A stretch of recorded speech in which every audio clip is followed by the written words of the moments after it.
Now it's Parshas בחוקותי of Shin Mem Vov, and this mimer is some of it going to start with the inyanim that we spoke about in the previous mimer, about speaking about what we spoke the end of the previous mimer about the physical yiudim, the physical promises that we are promised in our parsha. If you will go in my chukim, and you will observe my mitzvahs, and you will do them, ונתתי גשמיכם בעיתם וגויים, I will give you your reign in its time, etc. And I will lead you upright. It's hard when you understand. Why is it over here told? Foretelling of physical things. It doesn't say about spiritual promises, spiritual benefits that we will get from the mitzvahs. Rebbe says, in addition to this classic question that's brought down all over, the Rebbe brings a new diuk to this question. We can add to this. The truth is, the Mamorim asked this question here, but all over the Torah, there's constantly different things that Hashem tells us about physical things that will occur when we will do certain mitzvahs. So that you should live long, etc., etc. There's many things in the Torah, many times in the Torah where physical promises are given. So essentially, it shouldn't surprise us. This shouldn't be so extreme and extraordinary that the Torah over here is saying it. Why did the Mamorim wait till this parsha to talk about it? They said the difference is the novelty in our parsha over here. Why it's so much more difficult to understand in our parsha. The parsha closed with Torah, the physical promises, and that's what's being foretold in the physical. In the general parsha in the Torah, this klolus inyan limud Torah v'kiyam mitzvah. Then this general parsha in the Torah speaks about a general concept of Torah study and fulfillment of mitzvahs. Like Rashi writes in the explanation, if you will go in my chukim, it could be that when it says in Telechu, it's talking about fulfilling mitzvahs. So Tishmero right away says afterwards, and you will observe my mitzvahs. So it's already speaking about fulfilling of mitzvahs. So what is the first part of the pasuk in Telechu talking about? What is in Telechu come to teach us? That you should toil in Torah, which means what the Rebbe is trying to bring from this is that the parsha by us is really encompassing the entire gamut of Torah mitzvahs. The entire mitzvahs is already included in Tishmero. That's why we're left with not understanding and we need to say it's Amelim B'Torah. So therefore, it's more than just the way in other parshas in the Torah where it speaks about you do the right thing, you will get physical reward. This is like all-encompassing. This is the Torah mitzvahs in general. This is the big picture. And even when talking about the big picture, all he talks about is the physical rewards. Then the Rebbe adds, again, another component in this question, another aspect to this question. In addition to this, from the great advantage and quality of the reward that's mentioned over here, we must say, we're forced to say,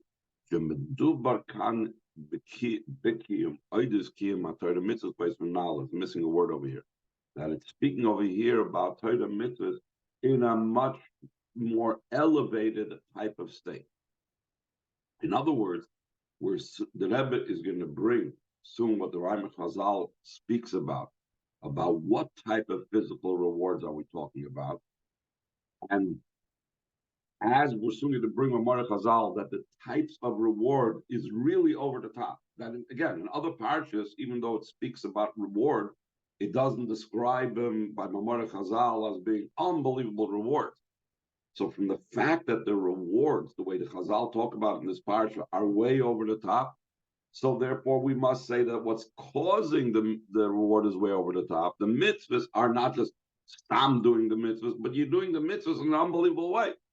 So if you're doing the mitzvahs in an unbelievable way, so again, why is it about the physical reward if you're doing the mitzvahs in such a powerful way? Let's see how the Rebbe develops this.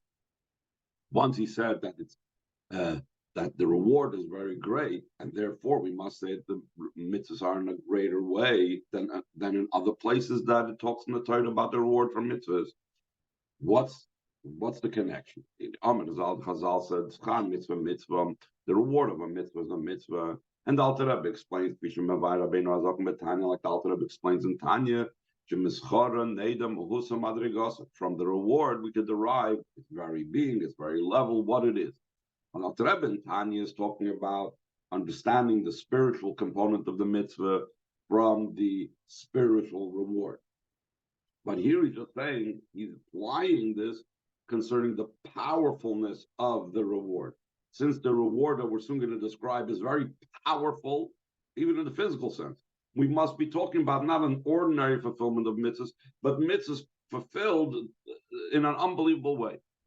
Since the reward that's mentioned over here is beyond and above nature, I saw the imperial, like the Chazal said on the pasuk, that the tree of the field will give its fruit.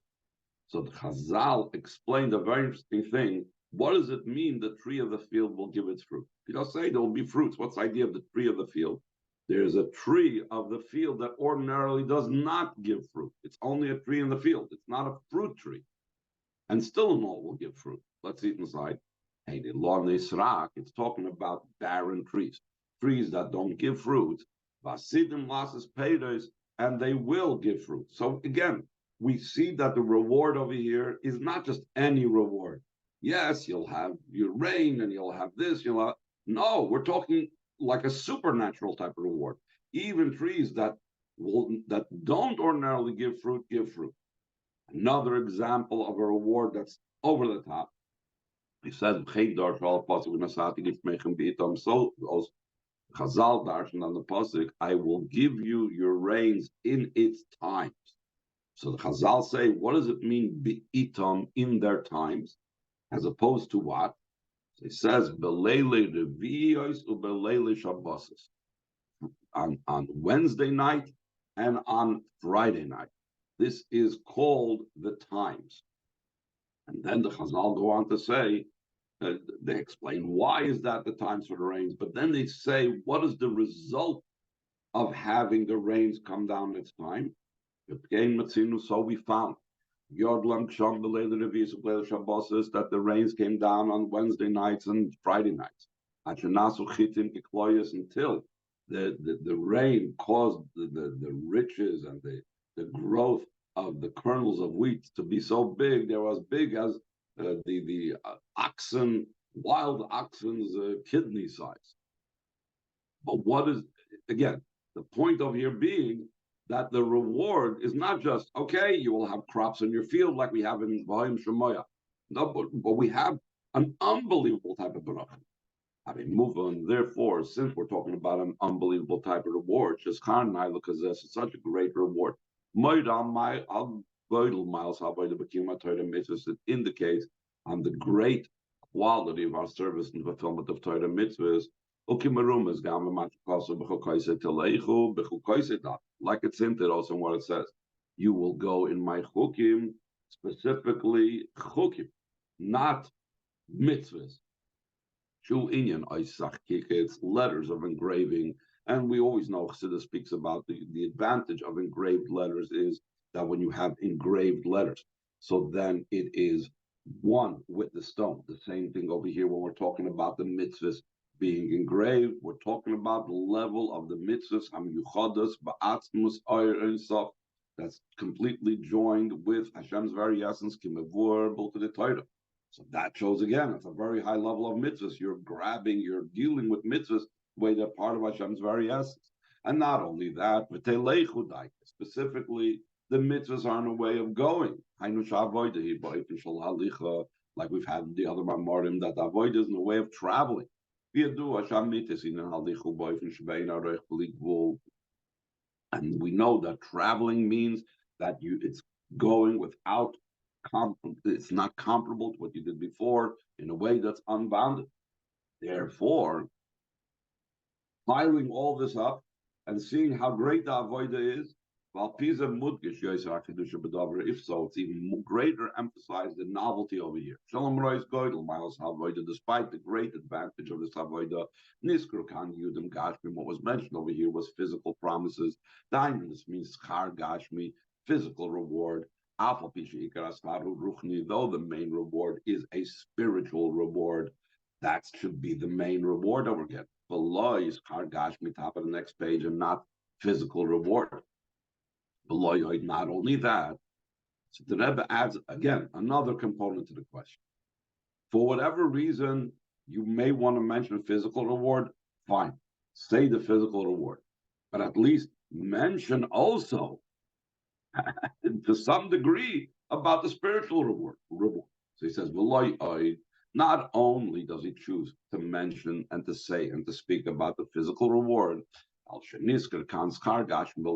that's mentioned over here is the physical reward. And the spiritual reward is not mentioned here whatsoever, not even as something that's ancillary, not even something secondary. It's not mentioned at all. The Torah completely ignores it. So that's one question that the Rebbe elaborated in many different points. Now a totally new question.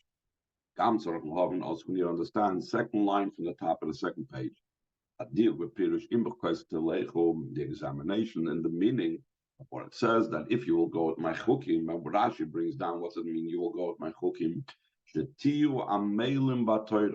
you will toil in Torah. Specifically toiling. Not just study, and not just involvement in Torah, like the usual expression used, which is study or involvement. This is or preoccupation with Torah. The very unique and singular expression that's not commonly used. This is similar to what the Chazal say. Every person was born to toil. Like it says in the pasuk, Adam la'amod yula, the person was born for toil. Now, this toil, the pasuk doesn't tell us what toil we're talking about. I do not know if he was born for the toil of the mouth or the toil of the work. And then he comes to the conclusion that's toil of the mouth. That's not for the toil of labor of making a living, but it's mouth toil. I still don't know if he was born for toiling with his mouth when it comes to Torah things, or toiling with his mouth concerning speech. And again, I'm not going to get into this Maimon Chazal. It's an interesting discussion over there in the Gemara, and understand what the Havminus of the Gemara is. And then the Gemara brings a proof that a person was born, a person was created for toiling in Torah. So obviously there's a certain uniqueness about the toiling, and that's why the Chazal decide Telechu is not just that you will learn Torah or you'll be Isaac in Torah, but specifically chooses the terminology of you will be toiling in Torah, similar to that Maimon Chazal, similar to that pasuk. Third question is V'gam ma'avatam shedavka idei. What's the reason that only through this type of work does a person receive his reward of I will give you the rains in their times? Seemingly, the idea of rains coming down don't necessarily have to toil for it. Regular Torah mitzvahs, you do. The rains come down. Seemingly, it's a beferish pasuk. We say this in Krishma constantly. It'll be when you listen to my mitzvahs, I will place and give you the rain of your land in its time. This means the afshloi niskarim in dan meilim b'Torah, though it's not mentioned, the idea of toiling in Torah, alarakim shema tishmu gaimer, only about listening. Shazel rak shlil sa'inyan ahavchi devasartim gaimer. That's only the opposite and negation of what it says a little bit later, a few lines further in the second parsha of Krishma, that if you turn away, then it won't happen. Mikol Malkim, despite the fact that you're doing like the basics, you're not turning away, you're listening and doing Torah mitzvahs, still in all, already, yes, there's a reward. I will give you the rain of your land in its time. Is Madu on Namakan Shadaf Hashem Telechu Shati Amel Batoida. Why? Because it says specifically when you go in my cooking that you will be toiling in Torah Zayvnasat Geshmichem Beitam, then I will give you the rains in their times. So we're going to continue in Ois Beis, but you and Bahagam Amavur B'Maim Rishal Tzemach Tzedek. The Ramasla Chodesh Tzolachem will be understood by prefacing what's explained in the Maim Tzemach Tzedek. Heidel HaChodesh Tzolachem. The Nitfas of Mechodesh Lachroina that recently it was reprinted. This was in 1966. So Bavadil Amduhu, the Rebbe said, surely, because it was reprinted, surely they studied it. Maybe some the Shrab Parashis Parshach that he brings over there from Shrab and Parshas Parashis, chapter 20, that says a very interesting thing. Sheparnasa G'doyla Min HaGeula. Making a living is, in other words, the bracha of Hashem for us to make a living is greater than Hashem's redemption. How come? Because redemption comes through a malach, like it says, the malach that redeems me. And perhaps we could add that even where it says in the Haggadah, Ani loy malach, ani loy shliach, that Hashem said, I'm not through a malach, I'm not through a shliach. The fact that he has to negate it means it theoretically it could have been that way. Geula in and of itself could have been through a malach, but there was a unique thing that it wasn't through a malach. But geula can be through a malach, like it says, a malach hagoyel, the malach that redeems me. On the other hand, the parnasa, on the other hand, parnasa comes through Hashem, like it says in the pasuk, Hashem who takes me out to pasture. You open your hands and you satiate to all living beings what they want and what they need. So we see this is addressed to Hashem, that Hashem takes care of Parnasa. So therefore, applying this to our pasuk, what we're talking about, concerning this is also understood concerning rains, which is what we talk about in our parsha, Venatati Geshmichem Beitam. We know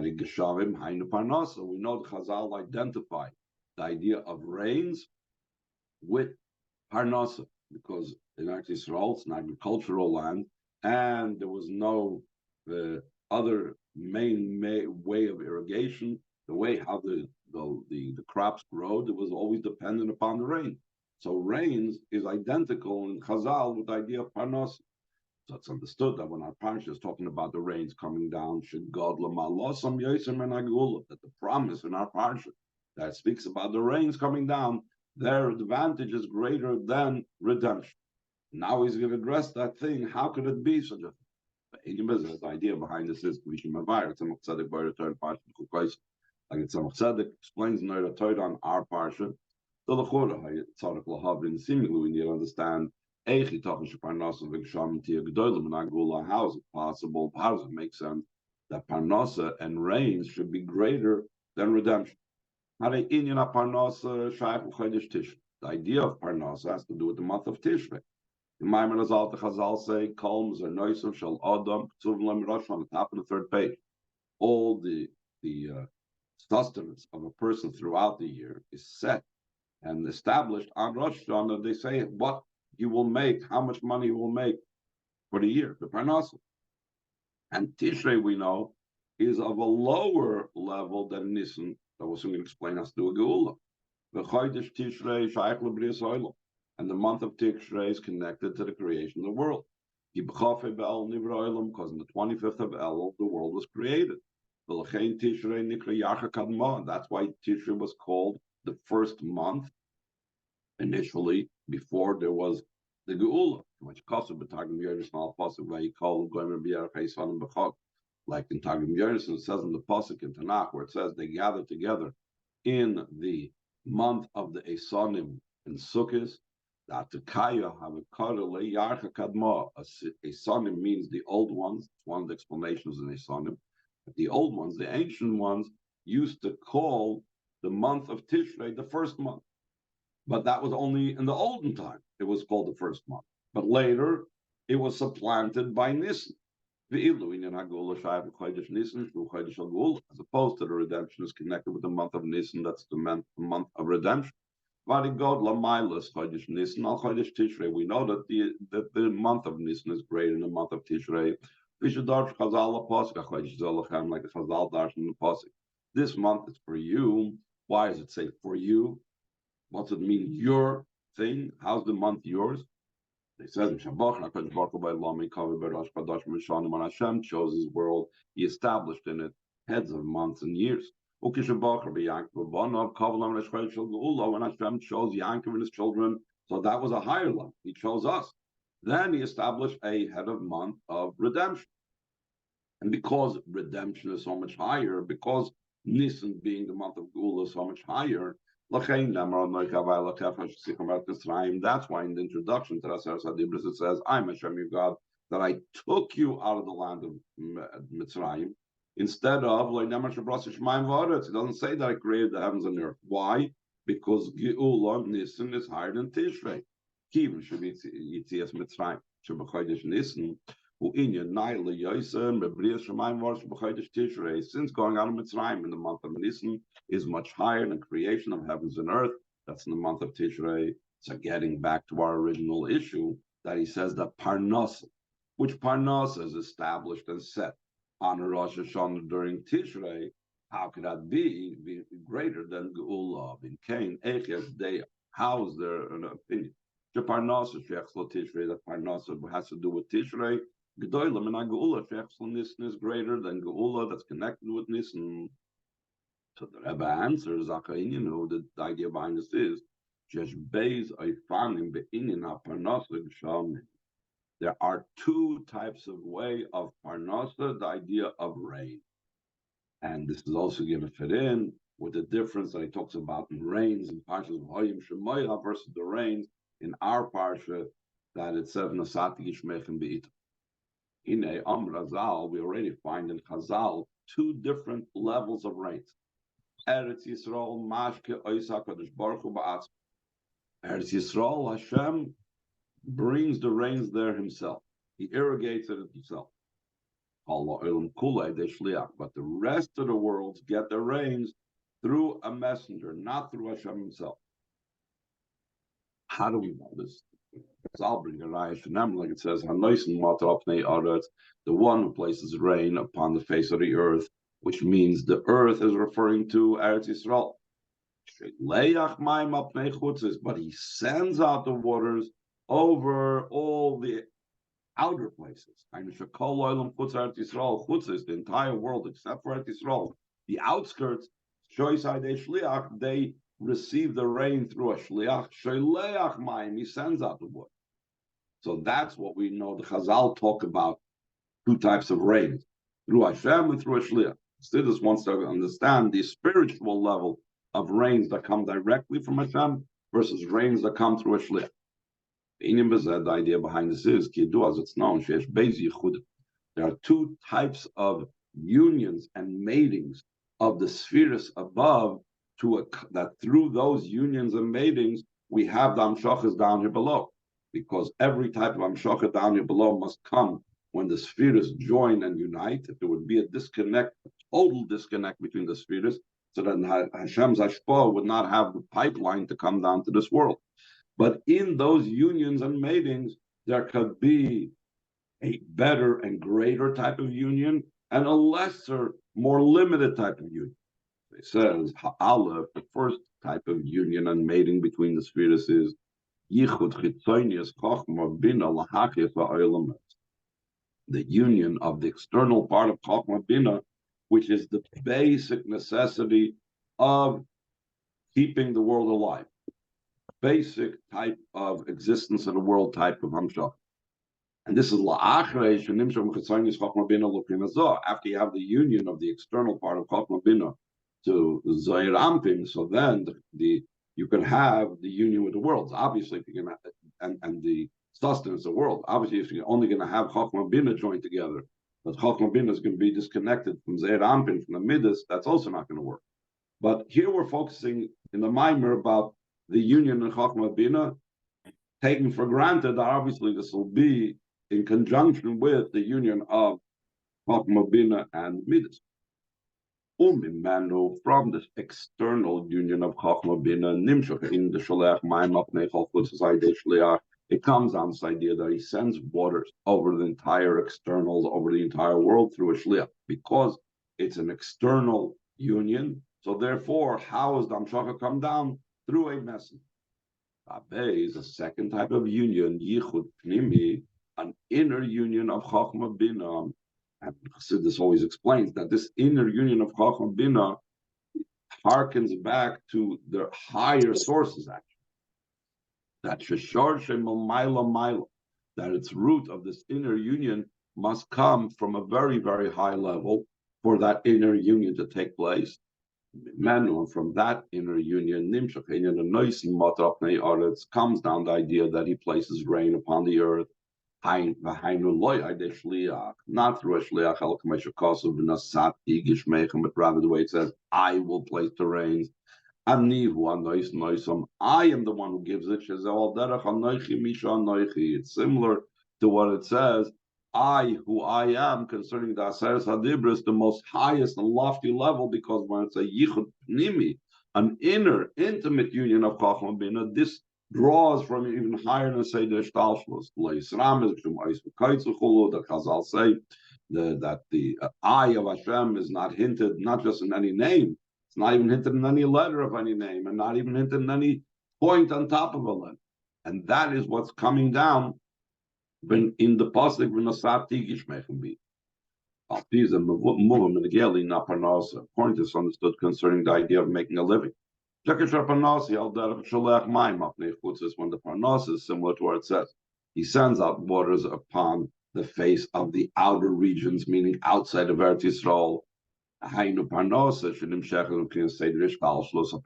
that comes from the chain order of the sun.